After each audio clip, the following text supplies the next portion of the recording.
Happy Friday! Welcome back. So, I'm really excited about this topic because I already did it. Thanks, guys, but thought of a new topic and I think you're going to like it. I am doing my top 10 favorite fictitious couples. So, clocking in at number 10 is Anne Shirley and Gilbert Blythe from the Anne of Green Gables series. Now, you're probably wondering why that's really random. Yeah, because when you think of Anne of Green Gables, you just think of it's like an orphan, but it's not. It is just, if you watch the movie is really where you fall in love with the relationship. They're just perfect, cute chemistry. You just have to watch it. I'm going to make you guys watch it because I can't really explain it without you guys having background, but just take my word for it. That's number 10. So number 9 is really cute.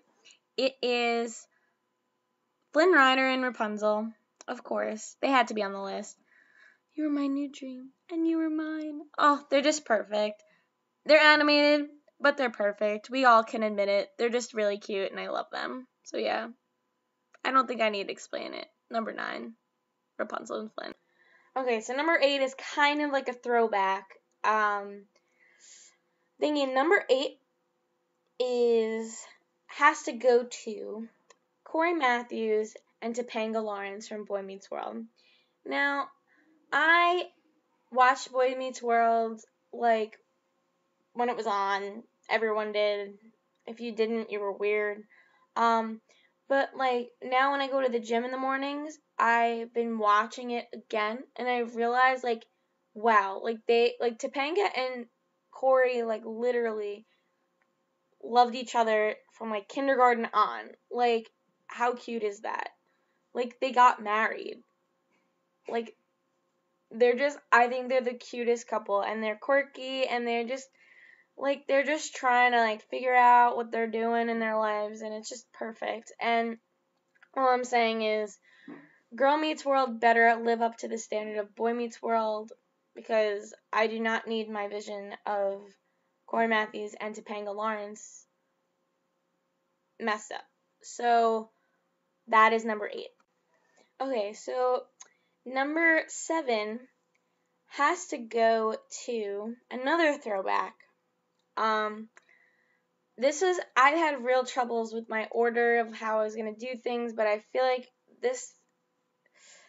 it could have been rated higher, but I had so many good ones I just didn't know what to do. So number 7 has to go to Lizzie McGuire and David Gordon. Okay. I feel like no explanation is needed for this. I just feel like Lizzie and Gordo are literally the perfect combo. From the moment when Lizzie was telling her mom and everyone, like, do you remember it was one of the first episodes that she wanted a bra, and, like, everyone was there, her dad, her brother, Gordo, Miranda, her mom, and it was just super awkward, and Gordo stuck around after that. And then the murder mystery party one, when Gordo was, like, all, like, trying to figure it out, but then, like, and he just, like, is so in love with her. And then the movie, Lizzie McGuire movie, so much Roma, so little time. I just can't handle it. Just, they rock and they should never change. That's basically what it comes down to. Okay, so number 6, I think we all agree that they deserve to be on the list. Except Katie, because she doesn't watch the show, which, Katie, just stop. You need to do this. Number 6 has to go to Amy Pond and Rory Williams.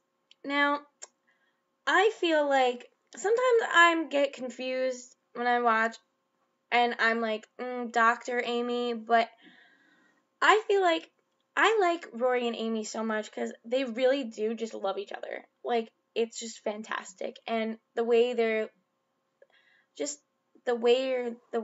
like writing Steve Moffat, awesome. Like, the way it's, like, written, their chemistry, just everything. And I like the fact that it's always, I feel like in everything, it's always the guy who has to prove his feelings for the girl. But in Doctor Who, because the whole Dr. Amy kind of thing, it's very confusing. You're not really sure what she's going to choose. But then Amy's Choice, that episode, when she has to, like, decide, like, what's real and what's not. And, like, you just, like, that just proves her love for him. And, like, ugh. And then the whole thing with the, oh crap, what's it called? The Last Centurion, I think? No. You know what I'm talking about. It's just so cute. The last little Roman guy. You know what I'm talking about. But, just priceless. Amy, Rory, I ship them hard. Okay, so number 5, excuse me. Number 5 is not really a relationship. Number 5, it's kind of like an underlying relationship that didn't really get its attention until literally the last chapters of the book, last minutes of the movie. Number 5 goes to Severus Snape and Lily Evans.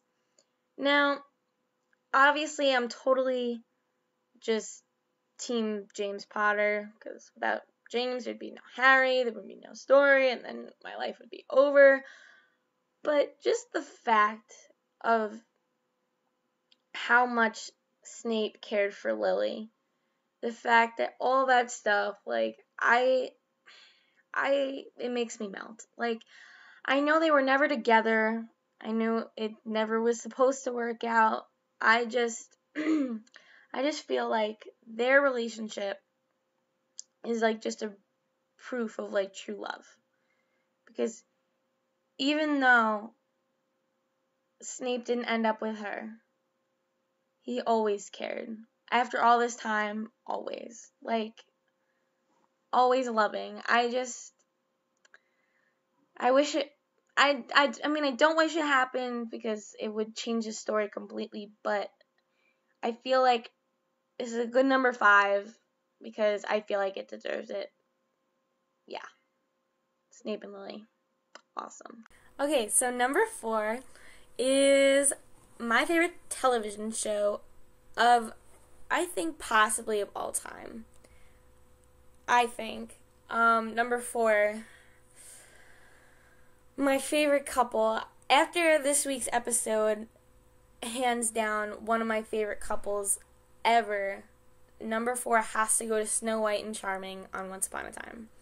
Okay, I don't think I've ever shipped someone so hard, like people so hard, ever. Okay, I don't even know where to begin with them. I like literally have no words. Every week I'm just with that show and I just see that and I'm like, holy shit, they're so intense. And even the fact that Regina said, like, if, like, to Henry, if I know a thing or two about your grandparents, they always find each other. Like, I will always find you. Like, some people, like, out of context, sounds a little creepy, but if you know the context, it's perfect. I think their relationship is perfect. I think their chemistry is perfect. The fact that the actors are actually dating in real life makes it even more perfect because they're literally such good-looking people. And Josh Dallas is literally the hottest person ever and is the perfect Charming. And Jennifer Goodwin is the perfect Snow. I no words. I think they're literally perfect. Alrighty, we've made it to the top 3. So, here we go, top 3. Number 3 has to go to Katniss Everdeen and Peeta Mellark. Okay. I think the reason why they're one of my favorite couples is because of Peeta. I'd say it's 90% Peeta, 10% everything else, to be honest. Because Peeta literally just cares about Katniss so much, and it just, like honestly, I feel like I've said this in previous videos, if I had a Peeta, I wouldn't need anything else. Like, it's just that simple. Like, I just think Peeta is just so, I think Peeta is the definition of the perfect guy. The perfect guy. And, like, I kind of feel like the whole thing, spoilers, in case you didn't read The Hunger Games, you're not on this planet, so whatever, I'm gonna spoil it for you anyway. The fact that when Peeta, like, gets, ruined by the Capitol, all that stuff, and, like, all that corruptedness, and, like, how he, I don't even know if that's a word, and how he, like, did become a piece in their games, but they were still, him and Katniss were still able to work through that and find love with each other again. Like, I feel like there are couples that I'll appreciate their perfection, but, like, I almost appreciate Katniss and Peeta for their imperfection, because I just think it's more realistic, kind of, even though they're in totally unrealistic circumstances. They're just one of my favorites, and I can't, like, Peeta. I want one. This video is getting super long, so I'm going to try and speed this up. Okay, so number 2 goes to another kind of non-couple that didn't really work out, but is, I think, one of the best couples of all time, of all literature, of all fiction, everything under the sun. My number 2 favorite fictitious couple is Peter Pan and Wendy Darling. Now, you don't really get the relationship from the Disney movie because it's an animated movie, and the movie is literally an hour and 12 minutes long. Sad that I know that, but it's true. You will get the relationship that is Wendy and Peter from the live-action film Peter Pan with Jeremy Sumpter, Jason Isaacs, all those great people. That movie, literally, I love that movie. If I'm in a bad mood, I will play that movie because I just love seeing Wendy and Peter.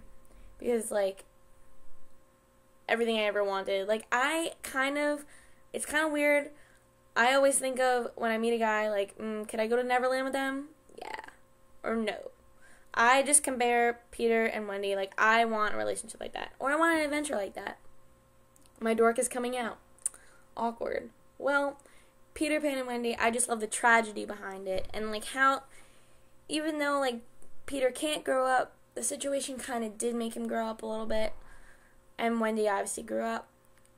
But they'll always have that. And nothing can ever change that. It's perfect. Alright, so my number 1 favorite of all time, favorite fictitious couple, has to go to Ron Weasley and Hermione Granger.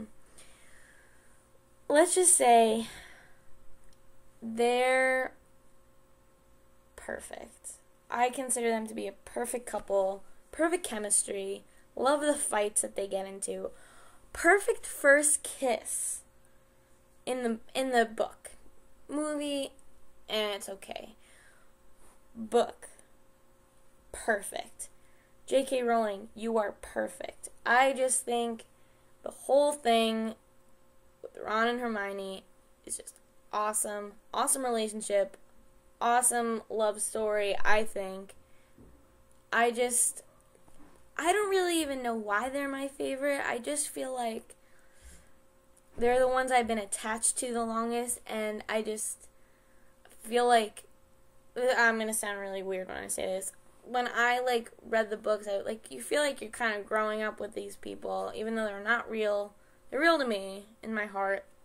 Awkward, but I'm going to say it anyway. You literally feel like you, like, know them because the way J.K. Rowling writes. You feel like you know what's going to happen with them in their mind, because you, like, know them so well through her writing.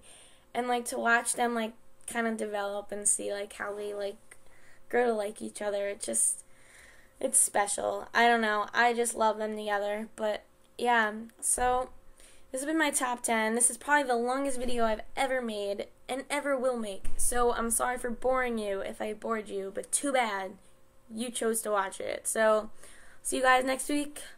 Peace.